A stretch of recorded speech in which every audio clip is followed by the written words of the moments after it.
날마다 솟는 샘물과 함께하는 오늘의 큐티 시간입니다. 1월 17일 오늘의 말씀은 여호수아서 6장 1절에서 7절 말씀입니다.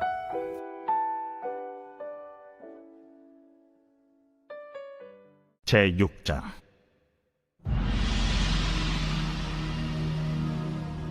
이스라엘 자손들로 말미암아 여리고는 굳게 닫혔고 출입하는 자가 없더라. 여호와께서 여호수아에게 이르시되, 보라, 내가 여리고와 그 왕과 용사들을 내 손에 넘겨주었으니 너희 모든 군사는 그 성을 둘러 성주일을 매일 한 번씩 돌되 엿새 동안을 그리하라.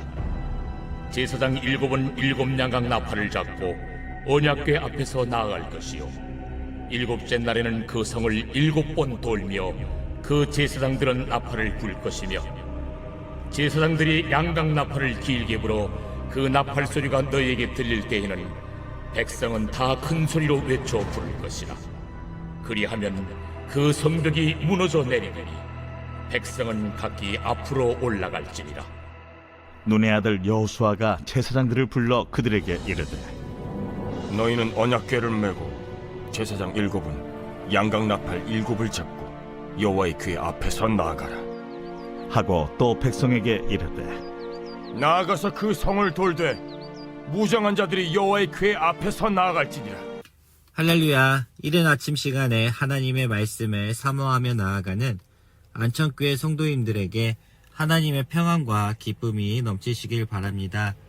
오늘 우리가 듣는 하나님의 말씀을 통하여서 하나님의 뜻을 깨닫고 순종함으로 나아가는 하루가 되시길 기도합니다. 오늘 우리가 들을 말씀은 여호수아 6장의 말씀입니다. 이스라엘 백성들은 가나안 땅을 앞에 두고 들어갈 수 있다라는 부푼 꿈을 안고 요단강을 건넜습니다. 요단강을 건너는 사건을 통하여서 하나님이 함께 하셨고, 그리고 이제 모든 일들이 술술 풀려갈 것이라 이스라엘 백성들은 확신했을 것입니다. 하지만 이들이 요단강을 건너서 처음 상대해야 되는 지역은 바로 여리고였습니다. 이 여리고는 가나안 땅 서쪽으로 향하는 길을 차지하고 있었습니다. 지리적으로도 매우 중요한 위치를 갖고 있는 곳입니다. 이곳을 점령하면 남쪽과 북쪽의 적과도 싸울 수 있는 매우 전략적으로 중요한 위치입니다.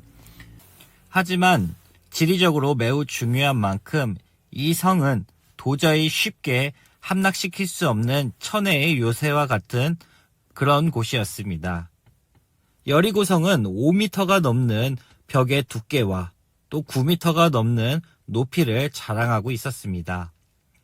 또한 성벽은 이중으로 되어 있어서 첫 번째 성벽이 무너지더라도 두 번째 성벽이 있기 때문에 정면으로 여리고성을 공격한다는 것은 이스라엘 백성 입장에서도 매우 부담이 되었을 것입니다.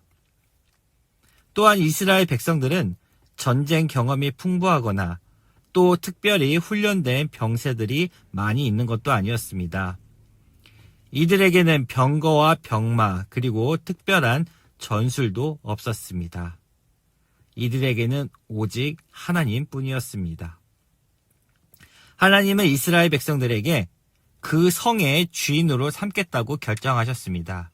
그리고 군대 장관인 여호수아에게 이 성을 어떻게 공략할 것인가 가르쳐 주었습니다. 여호수아서 6장 1절 2절 말씀을 함께 살펴보겠습니다. 이스라엘 자손들로 말미암아 여리고는 굳게 닫혔고 출입하는 자가 없더라. 여호와께서 여호수아에게 이르시되, 보라, 내가 여리고와 그 왕과 용사들을 내 손에 넘겨주었으니. 아멘. 하나님은 여호수아에게 명령을 내렸습니다. 그것은 참호를 파거나 또 공선전에 대비한 묘책을 주신 것이 아닙니다. 바로 이스라엘 백성을 보고 벌벌 떠는 여리고 성을 그의 손에 붙여주시겠다라는 약속을 해주셨습니다. 여기서 내 손에 넘겨주었다라는 히브리어 동사의 시제는 미래 완료 시제입니다. 즉, 미래에 있을 사건이나 행동이 마치 완료되었던 사실처럼 쓴 것을 말하고 있습니다. 이 말은 승리를 하나님이 선언하셨기 때문에 확실하다는 것을 의미합니다. 그리고 이어서 3절에서 5절 어떻게 행동하라고 알려주고 있습니다. 그것은 바로 제사장들이 하나님의 궤를 메고 맨 앞에 서서 성 주위를 엿새 동안에 한 번씩 돌라는 것입니다. 그리고 마지막 7일째에는 7번 성을 돌게 하는 것이었습니다. 하나님은 왜 이렇게 독특한 행동을 하도록 이스라엘에게 요구하셨을까요? 그것은 여러 가지 이유가 있습니다. 첫 번째로는 하나님의 이름과 능력을 높이시기 위함입니다. 전쟁은 하나님께 속한 것입니다. 즉, 하나님이 함께 하시는 전쟁이라는 것을 이스라엘 백성과 온 나라가 알게 하기 위함입니다. 두 번째로는 하나님의 임재의 상징인 언약궤를 맨 처음에 앞장서게 함으로써 백성들이 율법을 지키고 하나님의 말씀을 맨 앞에 두게 하려 함입니다. 세 번째로는 백성들의 믿음과 복종 그리고 인내를 시험하기 위함입니다. 인간의 수단과 방법이 아닌 순종으로서 말씀 앞에 하나님이 말하는 것을 지킬 것인가를 알고자 하셨습니다. 인간의 계산으로 볼 때는 불가능한 일이고 또 불가능한 약속 같아도 하나님의 말씀을 믿고 따르는지 알기 위함이었습니다. 마지막으로는 이스라엘 앞에 놓여있는 앞으로 남은 전쟁과 또 수많은 일들 앞에 하나님이 함께 하시고 인도하신다라는 소망을 주기 위함입니다. 우리의 인생도 어찌 보면 출애굽과 가나안으로 향하는 이스라엘 백성과 같은 여정과 같습니다. 죄악된 세상 속에서 살다가 예수 그리스도의 은혜를 입어 출애굽을 하였고 또 천국을 향하여 가는 여정에 있습니다.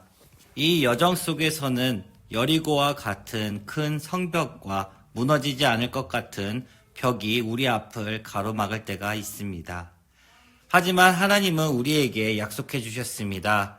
내가 너와 함께 하노라. 내가 너를 도와주리라. 너를 구원하리라 라고 말입니다. 우리는 구원의 이 말씀을 믿고 믿음으로 순종하고 나아가야 할 것입니다. 하나님의 말씀은 듣는 것에서 능력이 나오지 않습니다. 듣고 믿고 행함에서 능력이 나타납니다. 우리 가운데 어떤 문제가 있습니까? 건강의 문제, 물질의 문제, 가족과 직장, 또 학업에 어떤 문제가 있습니까? 그 문제를 주님 앞에 가져와 해결해 달라고 도와달라고 요청해야 합니다. 하나님은 믿는 자들에게 이미 승리를 약속해 주셨습니다. 우리는 남들이 볼 때 비현실적인 방법, 그리고 비현실적인 생각 같지만 항상 기도하고 말씀을 읽고 또 들어야 하며 순종해야 할 것입니다. 마지막으로 6절, 7절 말씀을 함께 살펴보겠습니다. 눈의 아들 여호수아가 제사장들을 불러 그들에게 이르되 너희는 언약궤를 메고 제사장 7은 양각 나팔 7을 잡고 여호와의 궤 앞에서 나아가라 하고 또 백성들에게 이르되 나아가서 그 성을 돌로 무장한 자들이 여호와의 궤 앞에서 나아갈지니라 하니라. 아멘. 전쟁에서 훌륭한 장군은 앞으로 돌격을 외치는 장군이 아닙니다.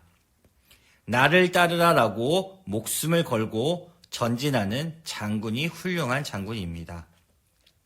장군이 가장 먼저 앞서서 싸우며 자신을 따르라 한다면 장병들은 그 뒤를 따라 목숨을 내어놓고 싸울 수 있습니다.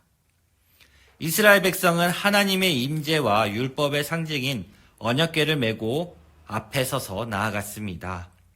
그리고 백성들은 뒤따르며 나아갔습니다. 우리보다 먼저 앞서가서 길을 닦으시고 나를 따르라 하시는 하나님의 말씀을 의지하고 나아간다면 그 큰 여리고 성도 무너지고 또 우리에게 승리를 안겨주십니다. 오늘 하루도 인생에 어떠한 장벽이 있더라도 하나님의 말씀에 순종함으로써 승리하는 안천교회 성도님들이 되시길 간절히 기도합니다. 함께 기도하겠습니다. 하나님 감사합니다. 말씀 앞에서 순종하는 이스라엘 백성들에게 승리를 약속하셨고 그 승리를 통하여서 하나님의 임재와 하나님의 말씀의 이적을 이들에게 보여주셨습니다. 우리 인생도 살아가는 여정 속에서도 여리고와 같은 큰 어려움을 당하더라도 말씀에 순종함으로써 그 모든 어려움들을 승리할 수 있도록 도와주시옵소서. 오늘 하루를 복되게 하여 주시옵소서. 예수님의 이름으로 기도합니다. 아멘.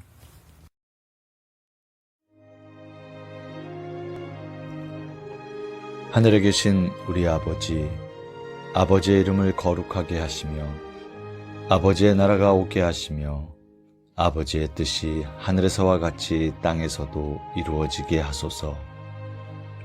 오늘 우리에게 일용할 양식을 주시고 우리가 우리에게 잘못한 사람을 용서하여 준 것 같이 우리 죄를 용서하여 주시고 우리를 시험에 빠지지 않게 하시고 악에서 구하소서. 나라와 권능과 영광이 영원히 아버지의 것입니다. 아멘.